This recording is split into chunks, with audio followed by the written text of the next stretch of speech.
Hola chicos y chicas. Bon, j'ai 25 minutes de dispo sur cet appareil, donc je vais essayer de faire concis, même si j'ai toujours du mal. J'ai écrit tout sur mon téléphone. J'ai 8 livres à vous présenter dans cette vidéo. C'est les 8 livres que j'ai lus pendant l'été. Sauf un qui date un petit peu mais que je vous ai pas présenté et je me suis dit que j'allais en parler dans la vidéo parce que tant qu'à faire, voilà. Donc on va démarrer tout de suite avec mes lectures de l'été. Première lecture, c'est une lecture qui date de avril-mai. J'en avais pas parlé parce qu'à ce moment-là j'étais un peu en panne de lecture et puis quand j'ai repris cette lecture, vraiment un des best livres que j'ai lu cette année. C'est Cléopatra and Frankenstein de Coco Mellor. Il a beaucoup tourné sur les réseaux sociaux, etc. Donc, dans Cléopatra and Frankenstein, on va suivre la relation entre deux personnages, Cléo et Franck. Franck qui a une quarantaine d'années et Cléo qui a, je pense, la vingtaine, je crois qu'elle doit avoir 24-25 ans. Et en gros, on va suivre les débuts de leur relation amoureuse jusqu'à la fin de cette relation amoureuse. C'est pas un spoil de dire ça parce que tout le monde le sait. En gros, on va suivre Franck qui est un personnage, un personnage alcoolique, qui a ses petits démons, et Cléo qui aussi a un passé dépressif, qui n'a pas toujours eu une vie facile. Et en fait, ils vont se marier très tôt dans leur relation parce que le visa de Cléo va se terminer et que c'est un peu le seul moyen pour qu'elle puisse rester en Amérique. Et on va suivre en fait leur relation qui va s'effilocher et s'étioler dans le livre. C'est vraiment un livre que j'ai adoré parce que je me suis beaucoup reconnue dans la relation en question et franchement mon cœur a eu un peu de mal pendant cette lecture. Il a été un peu retourné dans tous les sens. Il m'a fait pleurer et d'un autre côté je l'ai trouvé super juste sur beaucoup de sujets qu'il aborde au niveau relationnel en fait. Et je me suis vraiment beaucoup reconnue dans ma dernière longue relation dans ce livre. Je trouvais qu'il était extrêmement bien écrit. Ce qui est chouette aussi dans ce livre, c'est que ok, il y a les deux protagonistes, mais il y a aussi plein de personnages qui gravitent autour. Et donc il y a des chapitres où on va parler de ces personnages qui gravitent autour et ça permet un peu de faire respirer l'histoire et de pas trop manger du négatif de la relation des deux personnages principaux. En fait, la manière dont le livre se termine et la manière dont la relation entre Cléo et Franck se termine, et j'ai trouvé ça super touchant. Et encore une fois, j'ai beaucoup assimilé ça à ma relation, ma dernière relation longue passée. Et je crois qu'en fait, il m'a vraiment percuté en pleine tronche ce livre. Vraiment, je crois que ça va devenir un de mes livres préférés. Et j'ai pas là pour vous présenter parce que je l'ai passé à une amie, mais vraiment, si vous voulez lire un livre un peu triste quand même, et que vous avez envie un peu de lire un livre pour vous faire pleurer, pour vous faire ressentir des choses, je vous le conseille vivement. Alors ensuite, le livre que j'ai lu juste après, et c'est vraiment le livre qui m'a fait commencer mes lectures pendant l'été et qui m'a... En fait après je me suis pas arrêtée de lire, j'ai lu quand même pas mal de livres cet été.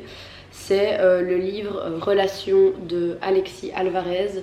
Alexis Alvarez, si je me trompe pas, c'est un auteur français qui habite à Liège, que j'ai déjà croisé plusieurs fois. Et quand un de mes potes m'a dit qu'il avait lu son livre, j'ai pas percuté tout de suite que c'était lui l'auteur. Enfin, j'avais pas mis le nom sur la personne. C'est vraiment un tout petit livre, ça se lit très vite. Et pour vous faire un peu le topo de ce livre, en fait c'est l'auteur qui raconte ses souvenirs vis-à-vis d'une relation passée et la douleur par laquelle il est passé justement pour oublier cette relation et passer à autre chose. Et le livre est écrit de manière très poétique et métaphorique et j'ai beaucoup aimé. C'est le genre de livre où on se dit il y a plein de choses auxquelles j'ai déjà pensé dans ma vie mais que je n'ai jamais su retranscrire en mots. Et j'aime trop ce genre de livre parce qu'à chaque fois que tu lis certaines phrases, c'est là en mode quoi, putain, j'aurais jamais dit ça comme ça. Enfin, je l'ai déjà ressenti, j'ai déjà pensé, mais j'ai jamais su l'exprimer. C'est tout le processus d'abandon d'un amour passé, quoi. et c'est extrêmement bien écrit. En fait, il va exprimer toute cette relation passée à travers une thèse qu'il fait. En fait, il va partir en Espagne pour faire des recherches sur cette thèse qui est, le nom de la thèse, c'est la relation de la première navigation de l'Amazone par un explorateur espagnol du XVIe siècle. Vu qu'il y a le mot relation dans sa thèse et que tout le sujet de ce livre c'est sa relation passée, le titre en fait du livre a un double sens et du coup il va expliquer sa relation passée avec comme toile de fond sa thèse et le sujet de sa thèse. Je trouve ça assez cool comme idée, assez créatif. Il y a un moment dans le livre, il dit « On ne peut être que raide dingue ou raide mort, c'est l'un ou l'autre. On ne peut pas être raide heureux ou raide comblé. En tant qu'adverbe, raide ne sert que pour les dingues et les morts. » Et voilà, c'est un peu une idée de ce qui vous attend si vous lisez le livre, mais il est vraiment génial. Donc je le recommande, je crois que je lui ai mis 4 ou 5 étoiles sur Goodreads, ça a vraiment été une super bonne lecture. Et vu que j'étais un peu en panne de lecture à ce moment-là, ça m'a aidé de lire un livre très court, parce qu'il fait même pas 100 pages, je crois, il fait 78 pages, donc ça se lit vraiment, ça peut se lire en une journée quoi. Ensuite, j'ai lu Après l'amour de Lynn Papin, j'en avais parlé dans mon dernier vlog, je crois. J'ai fait une pause dans ce livre, genre à la moitié je crois j'ai fait une pause et puis je m'y suis remise. J'ai été aussi un peu en panne de lecture, pas à cause du livre, juste parce que je faisais beaucoup de choses à ce moment-là et que j'avais pas toujours le courage de lire. Ce livre en fait c'est un peu un exutoire du plus gros chagrin d'amour de l'autrice qui le raconte dans son livre. Dès le début du livre en fait l'autrice pose une question, c'est qu'est-ce qu'on fait après l'amour? Le sentiment, pas l'acte. Et en fait elle questionne comment on se reconstruit après l'amour, comment on fait pour aimer de nouveau alors qu'on a l'impression que notre corps et notre cœur ne pourra plus jamais aimer à nouveau, comment on fait pour se réparer. Et en fait tout ce livre va tracer le fil conducteur de son divorce à 25 ans et de comment elle a fait pour se reconstruire tout le long de ce processus. Ce que j'ai vraiment beaucoup aimé dans le livre, c'est le rythme de lecture parce que en fait, le livre est organisé de manière à ce qu'il y ait des poèmes, il y a des illustrations aussi, et puis il y a des chapitres où c'est l'autrice qui raconte, qui écrit sa vie, ses ressentis, et donc c'est très très rythmé.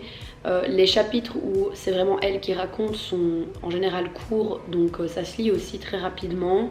Elle a une très jolie plume, très poétique, les illustrations sont très très belles. Et ce que j'ai beaucoup aimé dans ce livre, et de mon impression en tout cas, parce que je pense que ce genre de livre, tu peux avoir plusieurs lectures en fonction de ton vécu, ton ressenti tout simplement, ton caractère, c'est que en fait tu montes crescendo dans le livre. En fait au début, elle va vraiment expliquer tous les aspects négatifs d'une rupture, quand tu n'arrives pas à te reconstruire, que tu penses que au négatif, que tu penses à tous les souvenirs de ta relation passée, mais que ces souvenirs-là font plus de mal que de bien. Et en fait, plus on avance dans le livre, plus on monte crescendo et genre le désespoir fait place à l'espoir. Et c'est ça que j'aime bien, c'est que la fin du livre, au final, t'as un message d'espoir. C'est pas juste les ruptures ça craint et ça prend du temps pour se reconstruire après une rupture. Non, ça donne un vrai message et je trouve qu'on peut facilement s'identifier à elle et à ce qu'elle a vécu. Et ça permet aussi de se sentir moins seul si on lit ce livre pendant une rupture ou après une rupture ou même un peu après une rupture. Je trouve que c'était très bien ficelé et les mots étaient très bien choisis. Enfin bref, ce livre c'est une base solide si on a besoin de se sentir compris après une rupture pour se reconstruire. C'est tout. On va sortir du thème de la rupture parce que sinon on va déprimer. Le livre que j'ai lu juste après ça, c'est L'Attrape-Cœur de Salinger. Je l'ai lu en français, je crois que l'original c'est en allemand, vu que c'est un Autrichien qui a écrit, si je me trompe pas. Je voulais le lire en français parce que je savais que la narration était assez spéciale et j'avais peur de m'y perdre si je le lisais en anglais. Mon baffle qui se décharge. En fait c'est un roman d'apprentissage qui je pense peut convenir déjà à partir d'un très jeune âge. Je crois que si t'es ado tu peux facilement lire le livre. Je pense juste qu'en fonction de son âge on aura plusieurs lectures différentes parce que forcément il y a des sujets qui nous touchent plus que d'autres ou des sujets qu'on peut pas forcément comprendre quand on a 14-15 ans. Je trouve que... Enfin c'est ça que j'aime bien dans ce genre de livre, c'est que tu peux le relire et pas t'ennuyer en le relisant tu peux vraiment avoir des lectures différentes. Je sais que si je le relis dans 10 ans, ben ma personne aura changé, aura vécu des autres choses aussi, et donc je lirai des passages peut-être plus de la même manière. En gros, le livre, il se passe dans les années 50, je pense. C'est l'histoire de Holden, donc c'est un jeune ado de... Je crois qu'il a 15 ans. 14, bref. Un ado qui s'appelle Holden, qui vient d'un milieu bourgeois et qui se fait renvoyer de son école à cause de ses mauvaises notes. C'est pas le premier renvoi qu'il vit. Et en fait, il préfère attendre que ses parents reçoivent la lettre pour dire qu'il est renvoyé plutôt que de rentrer tout seul chez lui et de devoir l'annoncer. Donc en fait, en attendant que ses parents reçoivent la lettre, il va errer dans les rues de New York pendant 3 jours. Il va se payer une chambre d'hôtel parce qu'il a assez d'argent pour. Et en fait, il va expérimenter plein de choses de la vie qu'il n'aurait peut-être pas expérimenté s'il n'avait pas été tout seul justement à New York juste avant les fêtes de Noël. Et en gros, on va suivre tout le cours de ses pensées vis-à-vis de toutes les choses qu'il va expérimenter, qu'il va voir. Et en fait, il se passe pas grand chose dans le livre. Je sais pas trop expliquer pourquoi j'ai tant aimé ce livre. Je pense que c'est la narration qui est assez naïve et brute, parce que c'est un ado qui parle avec un langage d'ado, qui explique ses pensées dès qu'elles lui viennent et qui mâche pas ses mots pour exprimer ce qu'il ressent. Et donc il y a un aspect un peu naïf, mais très très vrai et transparent dans ce qu'il explique, vu que la narration est racontée par Holden, donc le personnage principal de l'histoire. Je trouve que même si sa vision de la vie est assez naïve parce qu'il est très jeune, il a des pensées assez couillues, on va dire.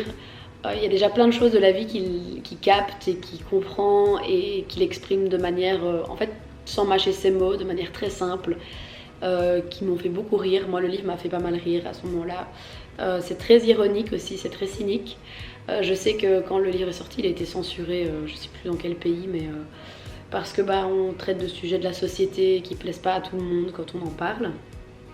Et j'ai lu que pas mal de gens avaient aimé le livre, mais pas forcément le personnage principal, qu'ils l'avaient trouvé imbuvable. Moi, j'ai trouvé très drôle. Je me suis pas mal identifiée au personnage dans le sens où il est un peu naïf et où son innocence transparaît dans la manière dont il voit la société, et je trouvais ça beau, je trouvais ça rafraîchissant de lire ça maintenant, alors que pourtant c'est un classique. Et j'ai vraiment beaucoup aimé. Et pareil, ça se lit très vite. Et je trouve qu'en fait, si t'es un peu en bad mood ou quoi, c'est un bon livre pour redémarrer la lecture et se remettre dans un bon mood de lecture. Donc voilà pour ce petit livre. Je n'ai jamais à dire le nom de l'auteur, mais ensuite j'ai lu Letters to a Young Poet de Rainer Maria Rilke, je crois que c'est ça. C'est un livre qui se passe en Autriche. Tout le livre, en fait, c'est une correspondance par lettres entre l'auteur et un jeune poète qui s'appelle Franz Capus. Et ils vont s'échanger des lettres entre 1903 et 1908. Et en fait, c'est Franz qui est un jeune étudiant dans une académie militaire, je crois qu'il est en études de lettres ou un truc comme ça. Et il va envoyer une lettre à un de ses auteurs, un de ses poètes préférés, pour lui demander son avis et lui demander des conseils vis-à-vis de sa poésie à lui. Et de là, ils vont entretenir une correspondance où l'auteur du livre, justement, va lui donner beaucoup de conseils sur plein de sujets de la vie. Et il va le pousser vraiment dans ses retranchements, il va le pousser à l'introspection. Et donc, nous-mêmes, quand on lit le livre, ça nous pousse aussi à l'introspection. Et en gros, s'il le pousse autant à l'introspection, c'est pour que ses poèmes soient le plus transparents et les plus vrais, les plus transparents possibles. J'ai beaucoup aimé, il y a quelques passages que j'ai annotés, enfin j'ai pas mis de post-it dans celui-là, il faudrait. J'ai bien aimé, mais le livre est assez court que pour vraiment se mettre dedans, je trouve. Et à la fois, il y a tellement de sujets qui sont abordés que, en peu de pages, pas que j'aurais aimé un livre plus long, mais je sais pas. Je Je trouvais que sur la longueur, en fait, ça devenait un petit peu plat leurs échanges. Pourtant, je l'ai pas lu, j'aurais pu le lire en une après-midi, vu qu'il est vraiment court, il y a genre 70 pages. Mais je sais pas, enfin 50 pages même. Je l'ai trouvé un petit peu plat et donc c'était une bonne lecture, mais c'était pas dingo quoi. Ensuite, ça c'est un livre où je vais avoir un peu de mal à parler parce que c'est très subjectif cette lecture. C'est Quand je ne dis rien, je pense encore de Camille Ridman Prudhomme. C'est un livre que j'avais vu passer sur TikTok. C'est une sorte de recueil de poèmes, de pensées. Les pages sont, vous voyez, il n'y a jamais des longues pages écrites, c'est toujours des petits textes. Et en fait, c'est une sorte de recueil autobiographique, philosophique, poétique, des pensées de l'autrice, de l'auteur. Je ne sais même pas si c'est une femme ou un homme qui a écrit le livre, parce que Camille c'est un prénom mixte. Ok, je viens d'aller voir, c'est bien une femme. Tout ce livre en fait, ça parle de toutes les pensées que l'autrice a à travers diverses situations de la vie, des conversations entre personnes, des gens qu'elle va apercevoir dans la rue, les pensées du soir. Et ça parle de plein de sujets divers et variés. C'est très dur d'exprimer, vraiment d'expliquer en quoi consiste ce livre. En fait, on va voir sa vision à elle de ce qui se passe dans sa tête quand on divague, quand on est dans une conversation et qu'au final on est plus focus sur ce que la personne dit et que on est focalisé sur nos propres pensées. En fait, elle parle de plein de choses qui sont super intéressantes et je trouve qu'avoir sa vision de la vie, ça nous permet d'avoir un peu une ouverture sur le monde et de voir aussi parfois les choses d'une autre manière ou justement de se sentir compris sur des choses qu'on a déjà pensées. Et c'est un peu messy ce que je dis là, c'est un peu comme ça, mais c'est très difficile de donner son avis. Enfin, j'ai beaucoup aimé le livre, hein, ça c'est mon avis. Mais c'est très dur de faire un peu une analyse du livre ou de vous expliquer de quoi ça parle. Il faut le lire pour savoir. Et encore une fois, c'est un livre qui fait genre 90 pages, donc ça se lit vraiment super rapidement. Enfin, 103 pages, 104 pages. Et je le conseille vraiment beaucoup. C'est vraiment génial comme livre. Voilà, c'est tout. Il me reste 3 minutes 42 et je vais attaquer les 2 plus gros morceaux de cette vidéo. Donc à mon avis, je vais devoir nettoyer ma carte mémoire, c'est pas grave. Le livre que j'ai lu après, c'est Mrs. Dalloway de Virginia Woolf. C'est un livre que je voulais lire ce livre comme première lecture pour lire du Virginia Woolf parce qu'apparemment c'est le meilleur livre pour un peu avoir une idée de son écriture et apprivoiser son écriture parce que Virginia Woolf, j'avais entendu parler qu'elle avait une écriture assez atypique, pas toujours facile non plus. Je me suis lancée dans ce livre qui fait je crois 200, même pas 200 pages, 180 pages et vraiment excellente lecture, mais alors j'ai beaucoup de choses à dire de ce livre en fait. En gros, le plot de ce livre, c'est une journée dans la vie de Mrs. Dalloway qui prépare une soirée chez elle, le soir même. En gros, on va suivre une journée à Londres après la Première Guerre mondiale. Donc on est vraiment dans la période après-guerre. Et on va suivre Mrs. Dalloway qui a 52 ans, qui va acheter des fleurs pour mettre chez elle pour la soirée. Dans son parcours pour aller chercher ses fleurs le matin, à 11h du matin je crois, elle va rencontrer des gens qu'elle connaît ou elle va croiser des gens qu'elle connaît pas et dont elle va se questionner. Et en fait la narration est omnisciente et va se relayer à travers les personnes qu'elle va croiser. Et donc on a un récit omniscient sur quasiment toute la ville de Londres. Donc c'est un petit peu dur à suivre parfois parce qu'il y a énormément de personnages. Mais ils ont tous un lien avec Mrs. Dalloway d'une manière ou d'une autre. Et en parallèle de Mrs. Dalloway, on va suivre les bribes d'un personnage qui s'appelle Septimus, qui est un homme vétéran de la Première Guerre mondiale, qui a du mal à se remettre de la guerre qu'il a vécue et d'un ami qu'il a perdu pendant la guerre. Il a été traumatisé par un impact d'obus et en fait il devient fou. Et on va suivre ces moments de lucidité, ces moments de folie. Et pareil, la narration en ce qui concerne ce personnage est très particulière. Parfois on ne suit pas toujours ce qui se passe. On suit aussi la femme de Septimus qui est en plein désespoir de voir son mari sombrer dans la folie. On va suivre aussi tous les autres personnages, des personnages que Mrs. Dalloway n'aime pas, des personnages qu'elle aime, des personnages avec qui elle a vécu des choses en étant plus jeune. Et ça jusqu'à la soirée en fait. Dans Mrs. Dalloway, il y a plusieurs sujets abordés. Indirectement, on va parler beaucoup de la mort, même si en le lisant, on se dit que c'est pas forcément le sujet principal au final. On se rend compte que les personnages qui ont la cinquantaine, ils pensent de plus en plus. On va parler aussi de la dualité, enfin on n'en parle pas directement, mais on le sent dans le personnage de Clarissa, donc de Mrs. Dalloway, parce que dès que quelqu'un utilise le pronom Mrs. Dalloway, c'est plus pour le personnage, son rang social, la manière dont elle est perçue vis-à-vis de son entourage dans le milieu de la bourgeoisie londonienne. Et à côté de ça, quand les gens vont l'appeler Clarissa, on sait que que ce sont des gens qui l'ont connue quand elle était plus jeune, que c'est des gens qui l'ont vue évoluer. Et même quand le pronom Clarissa est utilisé dans le livre pour parler de Clarissa en elle-même sans personnage autour, c'est toujours pour parler de ses sentiments profonds, etc. Donc on voit qu'il y a comme une espèce de bataille dans le personnage. Elle s'y retrouve plus trop entre ce qu'elle ressent et ce qu'elle montre aux gens. En fait, le contexte historique aussi du livre joue beaucoup. J'en reparlerai après.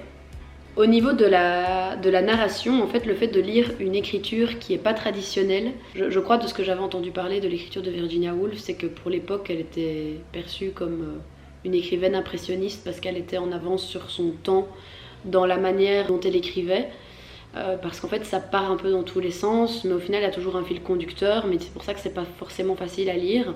En fait, ça dynamise aussi le récit, et c'est assez déroutant de lire ce livre au début à cause de l'écriture, mais au final c'est gratifiant à la fin quand t'arrives toi-même à remettre toutes les pièces du puzzle ensemble. Pour parler du contexte historique, on parle beaucoup, vu que c'est la période d'après-guerre, de comment la société et le monde en lui-même se reconstruit.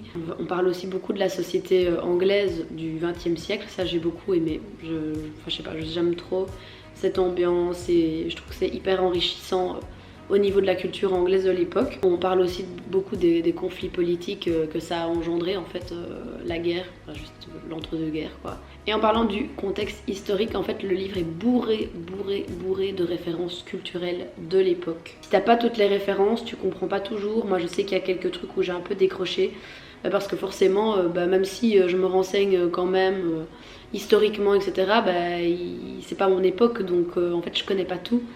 Et donc parfois c'est un peu dur à suivre et un peu frustrant de voir qu'il y a des choses que tu peux pas forcément comprendre, et à la fois c'est positif parce que ça te pousse à te renseigner après avoir lu le livre ou même pendant. Il y avait des filons que j'avais pas dans le livre et que j'ai annoté pour pouvoir faire mes recherches et me renseigner par après. Ça handicape pas forcément toute ta lecture, mais il y a des conversations de certains personnages qui du coup paraissent un petit peu superficielles si t'as pas toutes ces notions là, et c'est dommage. Et quand je dis mort aussi dans le livre, c'est pas forcément la mort en elle-même, c'est aussi la mort des sentiments. Il y a plusieurs personnages qui se remémorent beaucoup leur vingtaine d'années, leur trentaine d'années quand ils se voyaient à l'époque et que maintenant ils sont un peu plus perdus de vue. Notamment Mrs. Dalloway et plusieurs autres personnages, parce que j'ai pas envie de spoiler, mais on voit qu'ils se questionnent beaucoup par rapport à leurs sentiments à l'époque et leurs sentiments actuellement dans le livre. On parle de est-ce qu'à 50 ans on peut toujours ressentir les choses de la même manière, de manière aussi forte, ou est-ce que inévitablement quand tu vieillis tu ressens plus les choses de manière aussi fusionnelle, aussi passionnée. Et ça c'est un des thèmes du livre que j'ai le plus apprécié, je crois. Je trouve aussi que c'est un livre qui est génial parce qu'on aura différentes lectures en fonction de son âge. Comme je parlais, les personnages ici ils ont une cinquantaine d'années, je serais curieuse de relire le livre quand j'ai 40-50 ans par rapport au vécu que j'aurais à l'époque. À ce moment-là, est-ce qu'il y a des choses qui me percutent plus dans le livre ou des choses en fait que j'ai loupées dans le livre parce que je me suis pas sentie concernée au moment où je le lisais, là maintenant en ayant 25 ans. On a du mal, un des points négatifs c'est qu'on a du mal parfois à s'y retrouver dans le livre entre le passé et le présent et entre tous les personnages qu'il y a. vu qu'on suit toutes leurs pensées, en fait c'est un petit peu le bordel parfois. Le style d'écriture, donc je parlais du style impressionniste de Virginia Woolf. Quand je dis impressionniste, je pense que c'est parce qu'il y a tellement de choses qui sont décrites, que ce soit au niveau des ressentis des personnages, que ce soit au niveau de l'environnement qui entoure les personnages. Tout est bien décrit et décrit aussi parfois de manière un peu métaphorique. Et donc en fait, ça dépeint plein de choses sur plein d'aspects différents. C'est génial de lire un style comme ça, mais c'est pas des plus abordables. Et en fait, avec le vocabulaire aussi d'époque, surtout en lisant en anglais, parfois il y avait des mots, je devais aller voir quand même sur... je devais googler, voir un peu ce que ça voulait dire. Et je pense que même si je l'avais lu en français, il y a des mots que j'aurais pas percuté tout de suite parce que c'est du vocabulaire d'époque. J'ai l'impression que Virginia Woolf parfois l'a fait un peu exprès pour que son livre soit pas lu par n'importe qui. Et c'est un peu dommage, cet aspect-là, en tout cas moi je l'ai ressenti dans le livre, c'est que c'est un peu de la masturbation intellectuelle. Je trouve que ça... Il y a certains aspects, c'est un peu faire... Ah, j'emploie des mots compliqués, j'emploie des phrases à rallonge et compliquées pour montrer que mon public et mes lecteurs sont pas n'importe qui et doivent avoir une certaine culture et un certain intellect pour comprendre le livre. Et ça, c'est un peu un truc qui m'a... C'est pas que ça m'a cringé ou quoi que ce soit, mais... En fait, c'est aussi une manière de se rendre compte du style et de la personne qui était l'autrice à l'époque. Je sais que Virginia Woolf devait en tout cas être une personnalité assez compliquée et ça transparaît vraiment dans son écriture. Cette masturbation intellectuelle là aussi et le fait que, de par son style d'écriture, j'ai l'impression que Virginia Woolf n'était pas forcément peut-être quelqu'un de très... j'ai l'impression que c'était pas forcément quelqu'un de modeste. Ça transparaît à travers le personnage de Mrs. Dalloway, qui elle-même, je dirais pas qu'elle est imbue de sa personne, mais elle fait très attention au rang social, au genre en fait qu'elle se donne devant la population anglaise, etc. Et je trouve que ça transparaît vraiment à travers le personnage principal, qui se montre parfois prétentieuse. Franchement, j'aurais aimé que Virginia Woolf soit encore en vie pour lui poser des questions, parce que c'est le genre de truc qui reste sans réponse en fait après la lecture de ce livre. Mais comme je pars du principe que les personnages qu'un écrivain conçoit, écrit, crée, font partie de lui-même, bah je me dis que ça doit pas être anodin si on fait des liens entre l'auteur et enfin, l'autrice et certains personnages. C'est une facette de l'écrivaine que j'espère retrouver dans les prochains livres d'elle que je vais lire, pour moi-même me dire ah je me suis pas trompée. Et d'un autre côté, si je me suis trompée, eh ben voilà, c'est pas grave. Et je pense que c'est à peu près tout ce que j'avais à dire pour ce livre. C'était beaucoup, désolée. Mais le genre de classique comme ça, c'est des choses que j'aime trop analyser. En lisant des articles sur le livre et en couplant ça à mon ressenti et à ce que moi j'ai pu percevoir dans le livre. Voilà, c'est tout pour Mrs. Dalloway et je passe au dernier livre, promis. Le dernier livre que je vais vous présenter, c'est le livre que j'ai terminé aujourd'hui. On est le 17 septembre, on est le dimanche 17 septembre. Et je l'ai fini cet après-midi. Et c'est une putain de claque dans la gueule. C'était un livre incroyable. C'est La prochaine fois que tu mordras la poussière de Panayotis Pasco. En fait, c'est un type que j'aime bien. Je le connais pas personnellement, mais j'aime bien son humour, j'aime bien son univers. Ça fait un moment que je suis sur les réseaux. J'avais regardé son spectacle sur Netflix l'année dernière qui m'avait fait beaucoup rire. Et c'est un type qu'on suit avec mes potes, je sais pas, dès qu'il est dans une vidéo et tout ça, je trouve que ce mec est assez intéressant. Quand on a appris qu'il avait sorti un livre, on s'est direct jeté dessus avec mes potes, on s'est dit on va le lire et on va un peu débriefer ensemble. Pour moi c'est un 5 étoiles, c'est vraiment une de mes meilleures lectures de l'année. En fait c'est un récit autobiographique de lui-même en fait du coup. Et c'est amené de manière un peu poétique, on suit ses pensées. Il y a des petits retours en arrière dans son passé puis dans son présent. 3 sujets, on va aborder du coup l'homosexualité, la dépression et la relation que Panayotis a avec son père. Les 3 sujets qui sont déjà de base très importants sont très bien amenés. En fait ce livre il est brillant parce qu'il aborde des sujets qui nous touchent tous, mais indirectement, enfin à travers quelqu'un qu'on connaît pas, personnellement.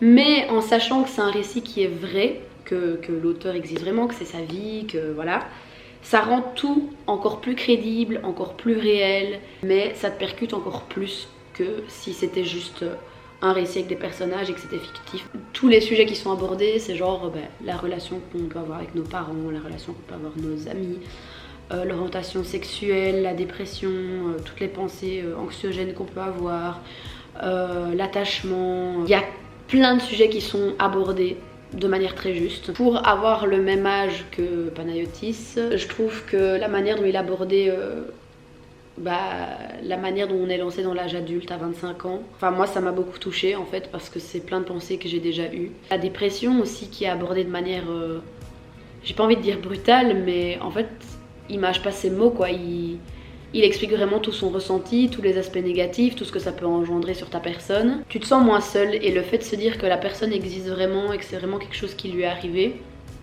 ça rend tout plus réel. Et c'est un peu maso de dire ça, mais en lisant le livre, tu te sens mieux, même si c'est des sujets négatifs et qui font bader, parce que tu te dis, je suis pas la seule quoi. En dehors de ça, son écriture est super belle. J'ai aimé découvrir son style d'écriture et j'espère vraiment qu'il va écrire d'autres livres parce que ce sera un plaisir de lire ses livres tellement tout est fluide. Il a une plume très poétique, c'est transparent, c'est cru parfois, mais c'est juste sur tous les points. Et en fait, pour ceux ou celles qui ont vu son spectacle, il aborde déjà des sujets, enfin il aborde dans le livre des sujets qu'il avait déjà abordés dans son spectacle, sauf que dans son spectacle c'est tourné de manière humoristique et que là c'est pas tourné de manière humoristique. Il y a certaines phrases qu'il dit dans son spectacle qui sont dans le livre. Ça j'ai bien aimé d'avoir un petit peu le fil conducteur entre les deux. En fait juste après avoir lu le livre, j'ai regardé son interview sur France Inter, qui était géniale d'ailleurs, les questions qu'on lui a posées étaient vraiment, c'était vraiment des bonnes questions. Et en fait dans l'interview, à un moment on lui demande pourquoi il a écrit en fait, qu'est-ce qui l'a poussé à écrire un livre. Et il dit en fait que à partir du moment où son père lui a annoncé qu'il était malade, il a écrit de plus en plus. Et il pensait que ça allait faire l'objet d'un deuxième spectacle, sauf qu'en fait il s'est rendu compte qu'il n'y avait pas de blague dans tout ce qu'il écrivait. Et que du coup ça pouvait pas être un spectacle. Et donc il s'est dit ça va être un livre. Et franchement, pour un premier livre, si ça c'est son premier livre, j'ai vraiment hâte de lire les prochains s'il y en a. Parce que il était génial. C'est tout ce que j'ai à dire. C'est un 5 étoiles sur Goodreads. Voilà, c'est tout pour cette vidéo qui doit être à mon avis très longue. Je suis désolée, je ne sais pas faire de vidéos courtes. Surtout quand c'est des updates lecture, j'ai tellement de choses à dire. Et en fait c'est vrai que je pourrais résumer encore plus mes avis. Mais je me dis que si les gens regardent la vidéo, c'est bien pour quelque chose, c'est pour avoir mon avis, donc tant pis. Et voilà, j'espère que cette update lecture vous aura plu. C'était de très très bonnes lectures cet été, je suis contente de m'être motivée à lire et d'avoir... En fait cette année et même l'année dernière, je me diversifie de plus en plus dans mes lectures. Là je sens que, je sais pas si c'est parce qu'on arrive à l'automne, mais je sens que ça commence à me manquer de lire de la fantasy. Donc si ce mood là reste en moi les semaines qui viennent, je vais peut-être me lancer dans quelques livres de fantasy parce que c'est vrai que ça me manque un petit peu. Mais je suis contente d'être sortie de ma zone de confort ces 2 dernières années niveau lecture parce que là tous les livres que j'ai lus ces 2 dernières années ont été, c'était des livres super enrichissants psychologiquement, émotionnellement parlant. Donc voilà, vraiment tous les livres ici que j'ai lus, je vous les conseille à 1000%. Et si vous en avez lu certains, n'hésitez pas à me donner votre avis, je suis toujours curieuse de savoir si vous avez le même avis que moi ou si... bref, quel ressenti vous avez eu en les lisant ou s'il y en a certains qui vous ont fait envie vis-à-vis de mon avis. Et n'hésitez pas à me dire ce que vous lisez en ce moment. Et j'espère que cette vidéo vous aura plu. Et dites-moi tout en commentaire et si vous êtes arrivé jusque là, mettez-moi un petit emoji tournesol dans les commentaires. Voilà, et merci à ceux qui ont été jusqu'à ce stade de cette vidéo. Je vous dis à la prochaine dans un nouveau vlog ou dans une nouvelle vidéo. Je vous souhaite de belles lectures et je vous dis bisous.